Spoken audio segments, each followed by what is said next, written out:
നമസ്കാരം. കണ്ടു കണ്ടങ്ങിരിക്കും ജനങ്ങളെ കണ്ടില്ലെന്നു വരുത്തുന്നതും ഭവാൻ, 2-4 ദിനം കൊണ്ടൊരുത്തനെ തണ്ടിലേറ്റി നടത്തുന്നതും ഭവാൻ.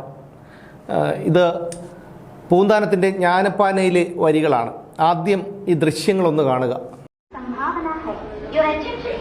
Train number 22503 Kanyakumari Dibrugarh Village Express from Kanyakumari to Dibrugarh via Kottayam Palakkad is expected to arrive to around 19 hours 40 minutes.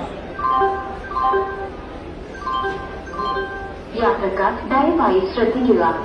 നമ്മുടെ മുഖ്യമന്ത്രി, മുൻ മുഖ്യമന്ത്രിയും പ്രതിപക്ഷ നേതാവുമായ പിണറായി വിജയൻ റെയിൽവേ സ്റ്റേഷൻ്റെ പടികൾ ഇറങ്ങി വന്ന് നടന്ന് കാറിലേക്ക് കയറിപ്പോകുന്ന ദൃശ്യങ്ങളാണ്. ഇതാണ് ഞാൻ ആദ്യം പൂന്താനത്തിൻ്റെ ചില വരികൾ ഉദ്ധരിച്ചത്. പിണറായി വിജയൻ മുഖ്യമന്ത്രിയായിരുന്ന സമയത്ത് അദ്ദേഹത്തിൻ്റെ നടപ്പും രീതികളും സഞ്ചാരവുമെല്ലാം എങ്ങനെയാണെന്ന് നമ്മൾ കണ്ടതാണ്.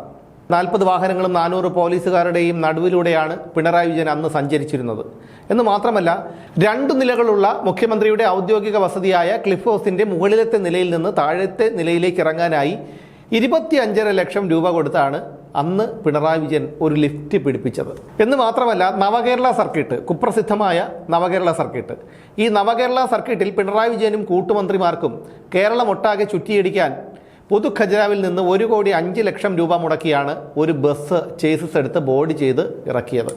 ആ ബസ്സിൽ അതിൻ്റെ ഫുട്ബോർഡിൽ നിന്ന് താഴേക്ക് ഇറങ്ങാനായി പ്രത്യേക ലിഫ്റ്റ്. ഒന്ന് ഓർത്തു നോക്കൂ, അന്നൊക്കെ നമ്മളിതൊക്കെ കണ്ട് അന്തം വിട്ടിരുന്നു പിണറായി വിജയൻ്റെ ഈ ഒരു രീതിയൊക്കെ. ആ പിണറായി വിജയനാണ് ഇന്ന് പടിക്കെട്ടുകൾ 10ഉം 18ഉം പടിക്കെട്ടുകൾ ഇങ്ങനെ ചാടി ഇറങ്ങി വരുന്നത് എന്നുള്ളത്. ഇവിടെയാണ് പൂന്താനത്തിൻ്റെ ജ്ഞാനപ്പാനയുടെ ഒരു പ്രസക്തി.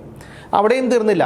ഈ നവകേരള സർക്കിട്ടിനിടയിൽ പല സ്കൂളുകളുടെയും മതിലുകൾ ഇടിച്ച സംഭവമുണ്ടായി. അപ്പം ഒരിടത്ത് മാത്രമല്ല, 6-7 സ്കൂളുകളുടെ മതിലുകൾ ഇത്തരത്തിൽ ഈ മന്ത്രിമാർ സഞ്ചരിച്ച ബസ്സിന് കയറാനുള്ള സൗകര്യത്തിനായി, ഈ ബസ് വേദിയുടെ അടുത്തെത്താനുള്ള സൗകര്യത്തിനായി ഇടിച്ചു കളഞ്ഞ സംഭവമുണ്ടായി. അതൊക്കെ പിന്നീട് പലതും PTA ഫണ്ട് മുടക്കിയാണ് അതൊക്കെ പുനർനിർമ്മിച്ചത്.